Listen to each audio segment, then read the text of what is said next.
Friday, the sixth aliyah of Parshas Vayechi in the Chayinu. It's page 41. Chav Zayin, verse 27. Binyamin is Ze'ev Yitrav. Binyamin is like a wolf that mauls. In the morning, he'll devour the plunder. In the evening, he'll distribute the spoils. What is the blessing and or prophecy? Rashi, bottom of 41. Binyamin Ze'ev Yitrav. Hu Ze'ev Asher Yitrav Niba al Shiyu Asidin Liyas Chatfanim. He's a wolf. This is a prophecy that the tribe of Benjamin will act like wolves. That are wolves come and they abduct meat or their prey. Wolves grab their prey, so the Benjaminites are going to be abductors. Where does this story happen? After v'chatavtam ish ishtay b'figelegesh begiva. It's the tragic story of the Benjaminites. Some of them. They did something really, really bad with a concubine of Giva, and then they were cut off. The other tribes, so we won't let our daughters marry into you. So they slowly dwindled, but then I think they revoked the decree and found a workaround that allowed them. We're not going to give you our daughters, but we're going to let our daughters meet you, and you can take them if they agree to it or something. So it was this concubine of Gibeah. Look up the story, Shoftim 21:21. I don't know the details. Okay, thank you. Anyways, he was also prophesizing about Saul, who came from Benjamin, the king Saul, that he would overcome his enemies at all sides. As it says, Shaul reinforced the kingdom and fought on all sides against Moab and Edom, and wherever he turned, he caused chaos against them. So he was like a mighty warriors. So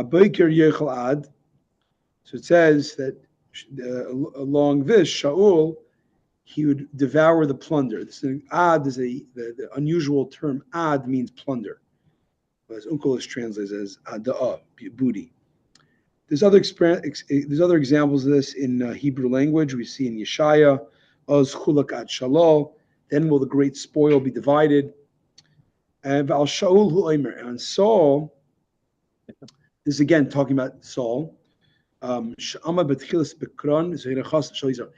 the metaphorical morning, the beginning, the rise, the dawn of the Jewish monarchy, and the Jewish, not just monarchy, the Jewish golden era, when there was a king that led them from safety from all their enemies, he's going to be successful in getting the booty from the enemies.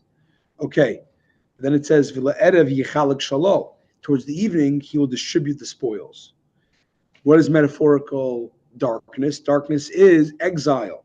That even when the sun of Israel sets through Nebuchadnezzar, the king of Babylon, who exiled the Jews to Babylon. So in our first darkness, in our first evening, our first exile, there will be an instance of the Jews defeating their enemies and distributing the spoils. Where Mordechai and Esther, who came from Binyamin, who came from Shaul, they will divide the shalol, the spoils of Haman. Shneimar hini beis Haman asati leEsther. Unkelus tirgem al shlal kohanim b'kadshei mikdash, and Unkelus translated the spoils of the priests from the holy offerings of the temple. He said a little different. It's that it's referring to that the temple, the Beis Hamikdash, was in the territory of Benjamin. So, and that's a place where the Kohanim they divide their spoils, their gifts, the truma, the parts of the meat. 24? The 24 Kohen gifts. They're going to divide those quote-unquote spoils. So he refers it to another thing about Benjamin. His territory housed the Kohanim getting their 24 gifts. Okay. Isha Shebrachasai. I'm sorry, that's it. Next verse. Chavches. Kol Eila Shifti Yisrael Shem Aser. These all 10 tribes of Israel. These are all the 12 tribes of Israel, and this is what their father spoke to them. This is the Father spoke to them, and he blessed them as well. With the blessing that was to come to each of them, he blessed them all.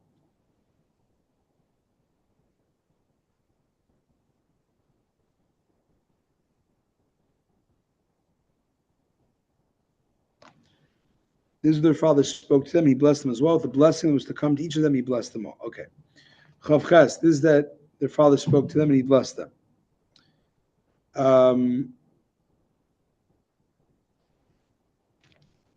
Were there not some of them whom he did not bless, but he reproached?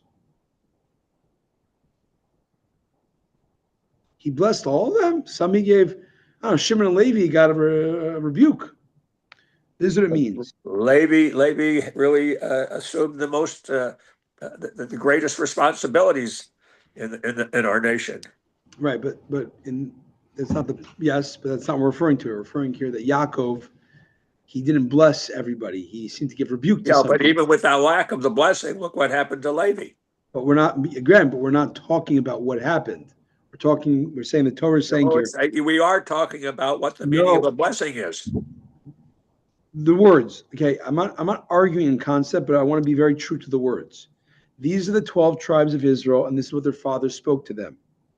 And he blessed them. He blessed them. He blessed them. Categorical. He blessed all of them.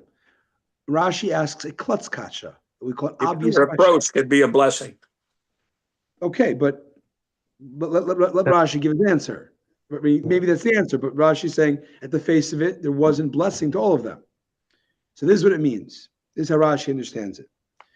This is what that their father spoke to them. This is what their father spoke to them. That which was said above.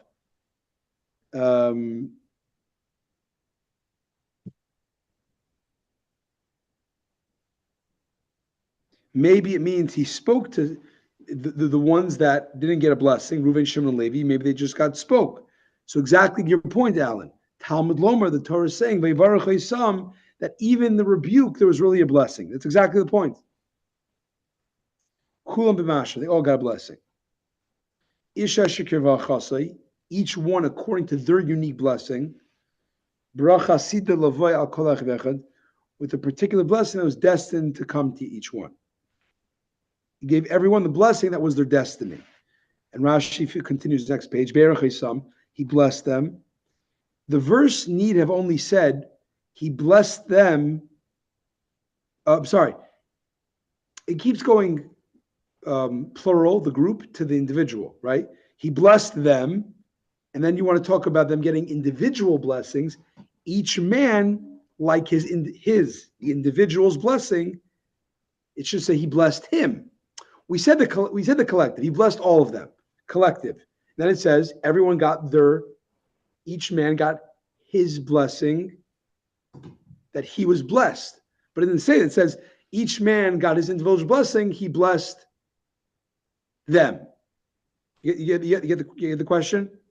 We said that we dealt with the collective. Then we're getting to the individual. But in the individual, we mentioned the collective. So what does Rashi say? Because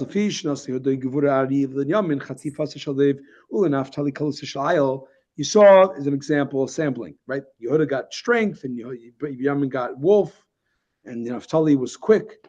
As you might have thought that not everybody got the strength of Judah's lion. Maybe only Judah got that, and now we got Naphtali's swiftness. Talmud Leimar Berech Esam. It tells you that Yaakov blessed all. Every individual got his individual blessing, everybody according to his blessing, and then he blessed all of them with all of their blessings. In other words, everybody got a little bit of everything. But the tribe that was associated, they got it at the highest level. But everybody got a strength of a lion. Chavtes.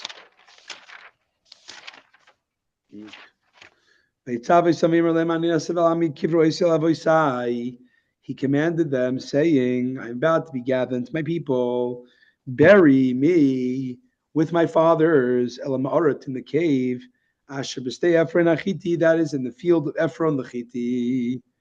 Chavtes, Nesef Elami, being gathered unto my people. Al Shem Shemachnisan and Nefashish Amakim Gnisasan.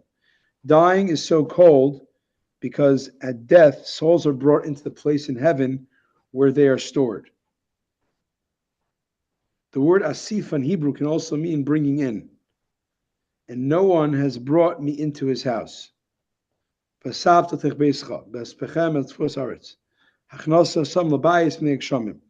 So gathering in is basically is a way of saying death, because it's gathering the soul to its source. Chol asifa with death is a term of bringing in, bringing the soul home. Elavoisai with my fathers means with my fathers.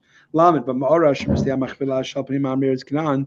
Bring me to the cave at the Machpelah field that's on by the faces Mamre in the land of Canaan. Asher kan Avram esasad mitzachefron achiti lochus cover that Avram acquired the field from Ephron the Chiti as a burial plot. Next page, Lamed Aleph, Lashama kavres Avram esarishte shama kavres Yitzchak Yishtei v'shama kavartis Leah. There they buried Avram, Sarah, Yitzchak, Rivka, and I buried Leah there. Lamed Beis, the purchase of the field and the cave that it is in was from the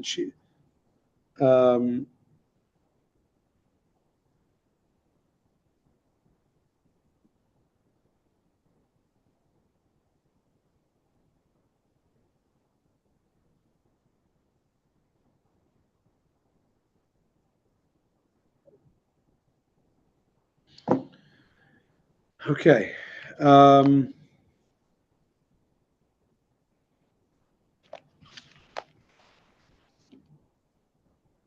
Yeah.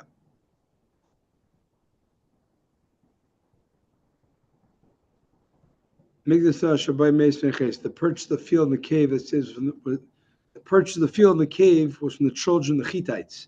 Lamed Gimel V'Echal Yaakov L'Tzav Espana V'Yosef Ragel Amita. Yaakov finished instructing his sons and drew his feet up into the bed. He then passed away and was gathered unto his people. Lamed Gimel V'Yosef Raglov. He drew his feet up. Hichnes Raglov. He gathered his legs, meaning he brought his feet into the bed. That's a very concrete statement about the existence of the soul. Yeah. He then passed away and was gathered. It didn't say death. Rabbi essentially Yaakov, our forefather, lo meis. He did not die. What does it mean did not die? He was seemingly did die. He was eulogized. He was buried. He was embalmed, some level, whatever. So this is a famous Gemara, page footnote 132. The Gurari explains it that the Gemara says just like his descendants are alive, he's alive. What does it mean? Since his relationship with his offspring continues, even though he's not physically with them, it's as if his life continues. For through the Jewish people who are called the Bnei Yisrael, the children of Jacob, Yaakov, Israel, and who adhere to God, who are living a godly life, Yaakov is basically alive through them. Furthermore, the Midrash says, we have learned, Rabbi Shimon ben Yochai says, whoever brings a son who toils in the study of Torah, it's as if he did not die. Wow. So even though he physically left the world, his existence is continued through his offspring, who bear his name. There's more. There's a lot on this topic.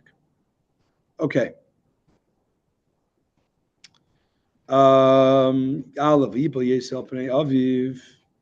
Yosef then fell upon his father's face and wept over him. And kissed him. Yosef commanded his servants, the doctors, to embalm his father. And the physicians embalmed Israel. Embalming was a process of using a mixture of aromatic spices. So, as I understand it, they have to pull out the whole brain. So right, but I think so. Yes, and I don't think Yosef would have allowed that because that's forbidden according to Judaism, right? You can't disgrace the body like that. Mm-hmm. So my guess is Rashi's pointing out that even though maybe the mummifying and all that happened with what you just said, but with Yaakov it was only the part that involved the They have to replace his blood. Right, but I don't think as I understand, you're not allowed to do that. How he Maybe there's types of embalming that they didn't that you're talking about, and this is different. I don't know. Gimel vayimlu vayambarim yoim. The 40 days of his embalming ended. Kikein yimlu yimei. For this is the time taken for embalming. The Yivkoi said Misraim Shem Yom, and the Egyptians wept for him for 70 days. Gimel vayimlu loy yishlimu yimei chad nitasi ad shemal le'abarim yoim. The physicians completed the period of his embalmment until the 40 days allotted for this had ended.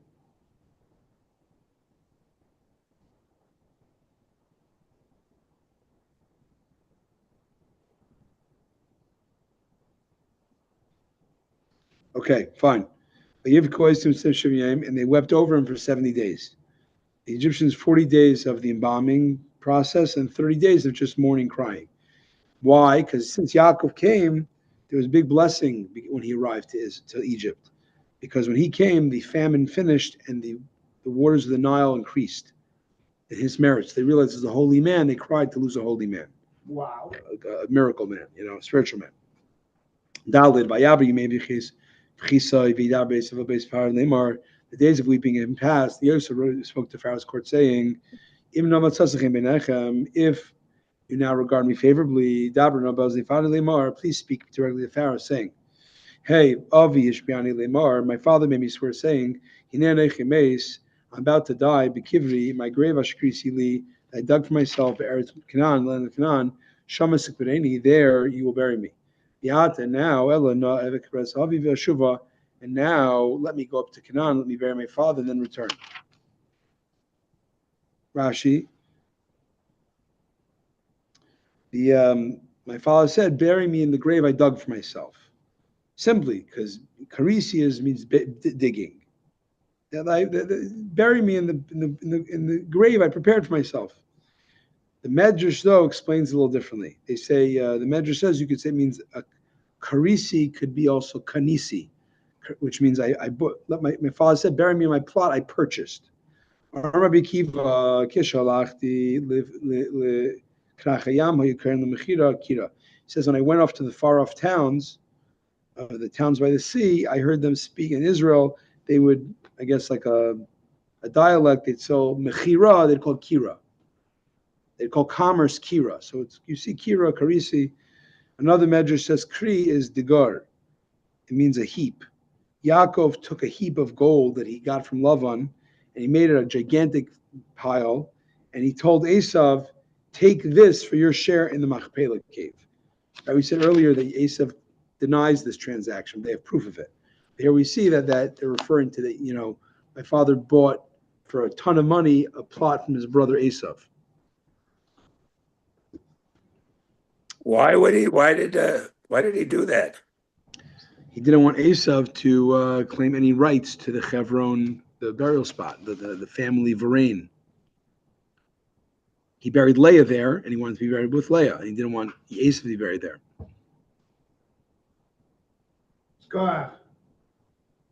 Okay. Vav. Pharaoh said, go up and bury your father as he made you swear. Vav kashish biecha, he made you swear.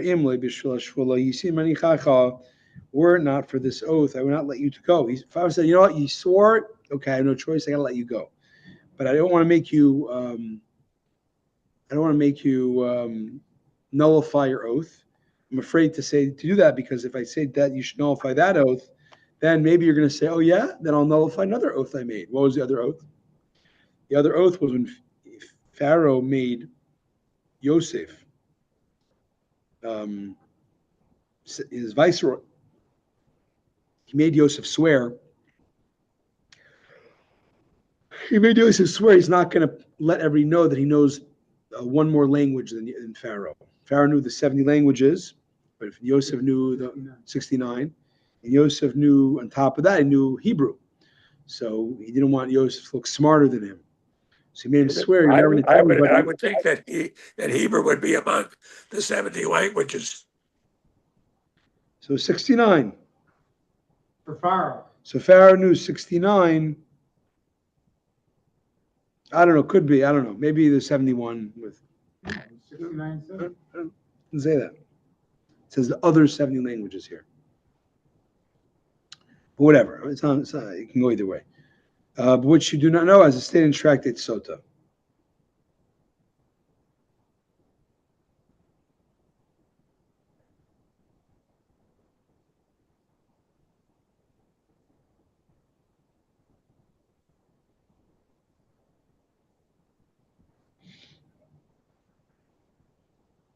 Okay. Zion. Vayal, Yosef looked for his father. Yosef went to bury his father. Vayal, we take Kolav de Pharaoh's Besai. And all Pharaoh's servants, his court elders, went up with him. Chozig and his all the elders of the land of Egypt. Zion, Ches, V'chol Beis Yosef, all of Pharaoh's household, Echav and his brothers, Beis Aviv and his father's household also went up. Rak Tapim and said, Mekardem, only the small children, their sheep and their goats left Eretz Goshen, the land of Goshen. They only left. Right, they left all their small children and animals. Okay, Tess. Chariots and cavalry went up with him to this procession to bury his father. The entourage was very large. They came as far as a place called Goren Ha'atad, which means the thorn fence threshing floor. That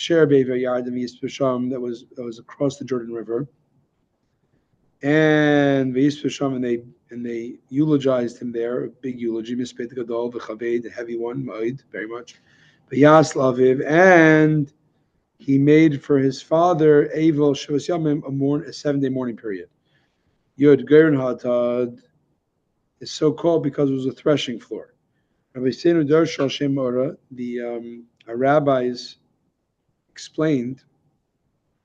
So it was a place that had barbed wire, and threshing. It had thorn bushes around it, I guess. But the reason why, the significance, is the rabbis in the Gemara, that the other kings of Canaan and the princes of Ishmael came to battle, to war. They saw this, big Egyptian, threat coming. Once they saw the crown, or they wanted to fight the Jews, I don't know. But when they saw Yosef's crown hanging on the coffin of Yaakov, they stopped going to battle, and they hung their own crowns upon it. So the whole coffin became honored with the crowns of all these kings surrounding it, just like a threshing floor is surrounded by a fence of thorns. Okay, the Canaani, the inhabitants of the land, saw the mourning taking place at Garden Hatad, and they said, this is a deep mourning for Egypt. So, and therefore it was named, this place was renamed the mourning of Egypt, of El Mitzrayim, Asher Beviyardim. Yud Beis, V'yasav Avloi, his sons did for Yaakov, exactly as he commanded him. Kash Sivam, and what did he command them? Says Rashi, it says verse Yud Gimel, by Yisrael Sevan of Aretz Canaan. The sons carried him to the land of Canaan. They buried him. Stay Hamachpelah. They buried him in the cave of Machpelah field, in the field facing Mamre. Ashakon Avram Esasada, in the field that Avram acquired as a burial spot. Meiseh from Achiti, Alpnei Mamre from Ephron, the Chiti that was by the Mamre place. Yud Gimel by Yisu Eisevanim, his sons carried him. His sons carried him, but not his grandchildren. Shekach Tzivam, this is what he commanded him. Al Yisu Mitasi La'ish Mitzri Le'achamechem, this is what he commanded him. Do not let anybody carry me except you. Why? Because your sons, your grandchildren, were birthed by your wives, who were Canaanite women. This is according to the opinion that says they married Canaanite women.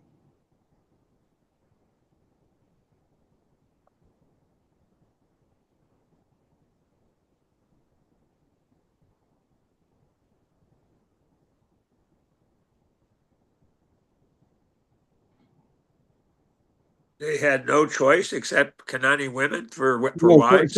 So we I don't get too much into this, but basically there are two opinions in the Medrash. One says, who are the the spouses of the 12 sons, the 11 sons. So one is Rabbi Nehemiah, who says they married Canaanite women. There was no one else to marry. They married Canaanite women. Some say no. That there was a twin born with every son, and the other son would marry their half sister. That's Rabbi Yehuda's opinion. So the simple answer is this Rashi is going according to that they married Canaanite women.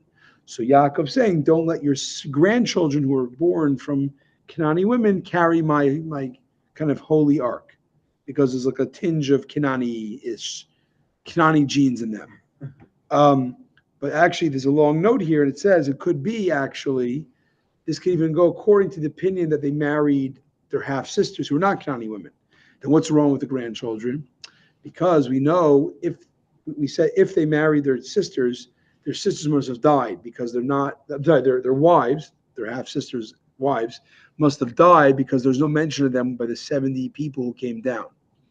So then what happens? It could be that after that, some of the sons married Canaanite women and had a grandchild or two from a second marriage. And then you could say, well, but the grandchildren who were not from Canaanite women carry the coffin. No jealousy. Just let's not make it a big deal. Let's take away jealousy. Interesting notes here. Okay. Moving along.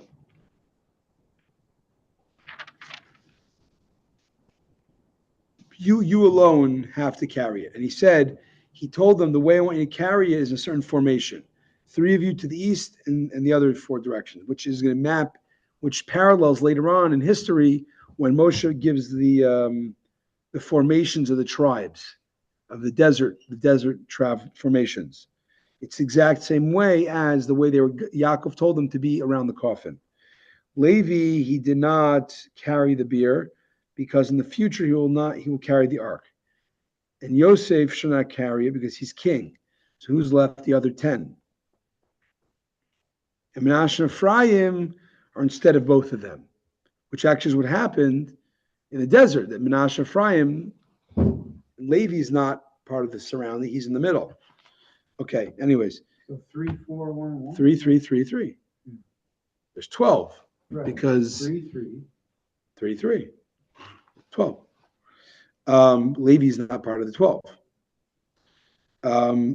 Okay, just finishing up, and this is what it says, and this fits well with the verb, the language in Bamidbar. Each tribe according next to his flag with signs. The signs, there's different meanings of that, but one is the signs that Yaakov gave how to carry his coffin.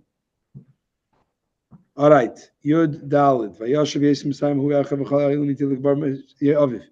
Yosef returned to Egypt, he, his brothers, and all those who gone up with him to bury his father. After he buried his father. Rashi. Hu Yaakov v'chol ha'elim mitay b'chazrasan kanitim me'echel nitzim mitay.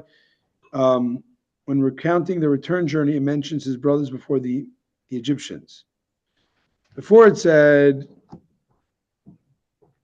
the Egyptians and then the brothers. Why? Because when the normal thing for a state, funeral is that you have, let's say the king Yosef, and then you have the political officials after him, and then you have the brothers who are commoners. But once they went first down. But once they saw this respect that the Canaanite kings had, wow, we didn't realize this family of Jacob is something special. They said to the brothers, you go ahead of the political officials of Egypt. Wow. Tesvav. Yosef's brothers saw the implications of their father's death, and they said to themselves, Yosef, perhaps Yosef will bear us hatred, and repay us all the bad we did to him. Maybe now Yosef wants payback. No. Yosef, the brothers saw their father died. What do you mean they saw? They saw that after the father died, they saw a difference in Yosef. Because before they died, Yaakov died, they would dine at Yosef's, royal table. And he would honor them a lot because of their his brothers and sons of his father. But once Yaakov died, he did not befriend them as much.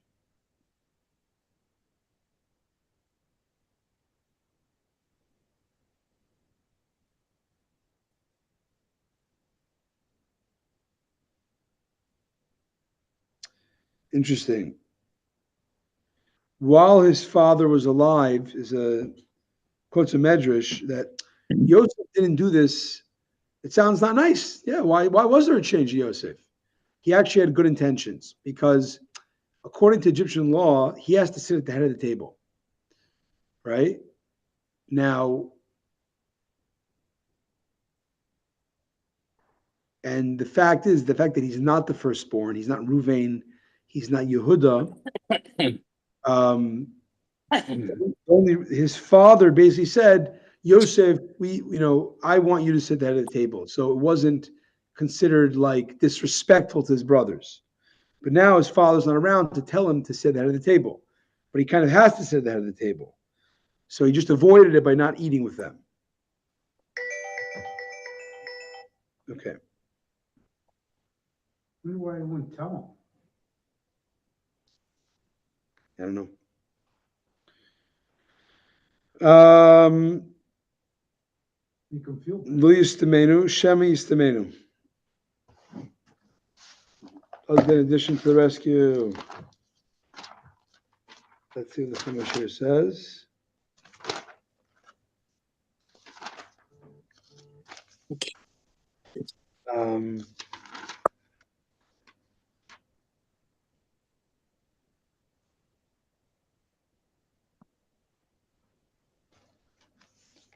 Didn't say the reason why, but I gave you a reason. He didn't want to act. Maybe the fact he didn't want to look like a show off in front of him. When their father's there, their father says, "You do this, you do that." But when it's just them, and like he's just, being king, he maybe felt it would be, make them feel bad. So he tried to avoid being in a, eating arranged with them. Right. Why did he tell them? I don't know. Tells them so they feel good. I don't know. Good question. Maybe he didn't get a chance. It was the first time. Okay. Maybe it happened once. I don't know. Okay. Lu Yistamenu, it's a long Rashi. Lu, L-O-U. Lu, Shem Yistamenu. Maybe he will bear us hatred. The word lu has many different meanings. Sometimes lu is used in the sense of a request. Lu is something expressed in a way of bakasha, in a way of halvai. For example, lu yihi chedvarecha. Lu shmeini lu ha'alnu lu masu yesh lu mishamish b'lshayin im ulai kigoyin lu ha'chachmu. Lu kshavtam zesvesi l'nachin shekla al-kapei yesh lu misham b'lshin shem. There's lu. So lu has many uses. Sometimes it's halavai, if only.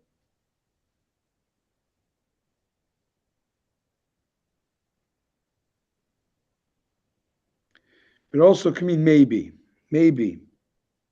And Where are you reading? Where are you seeing? I'm reading the Oh big yeah, Rashi I there. see it. I see it. Sometimes lu means perhaps, as in perhaps Yosef bears hatred. There's no other example in scripture, but it corresponds to the longer version of ulai. Ulai means maybe. Maybe the woman won't go after me, which we said already. And sometimes ulai can be used in the sense of request, as if like ulai, if only God was with me. Where ulai is the same meaning as lu.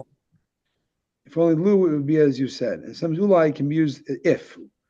Ulai, what if there are 50 righteous people here? Okay. Tazayim, Yitzavos Yosef Lemar, they commanded Yosef saying, Avicha Tziva Lefnei Ma'aseh Lemar, before his death, your father gave an order saying, your father commanded before his death saying the following. Rashi, next part. Yud Zayin.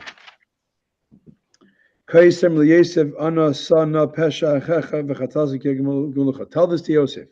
Please forgive your brother's crime and their sin that they dealt with you evil.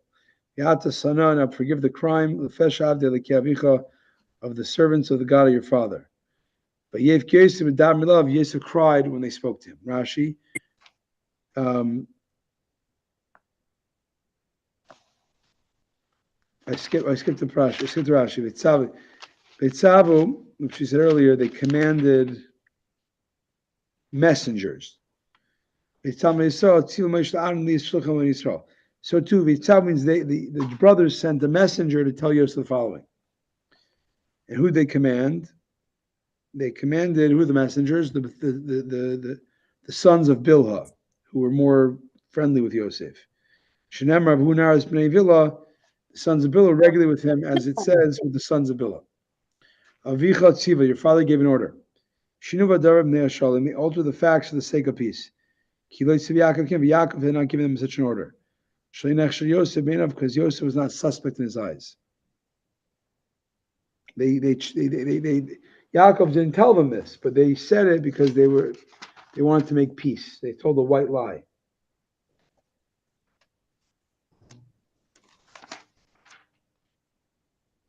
Or whatever. The brothers then went after the messenger and they fell in front of him. They said, we're slaves to you. More than the messengers, they came themselves. Yosef said, don't fear. Am I in place of God? Am I in place of God? Shem came like, were you afraid that I'm going to harm you? I didn't. Could I harm you if I wanted to? Didn't you? Next verse, you tried to do bad to me, but God wanted to be good. So how could one guy, do any bad to you? If God doesn't want me to harm you, I can't harm you. Chaf. You had planned evil to me, but God wanted to be good. In order that make it as it is today, a vast nation may be produced.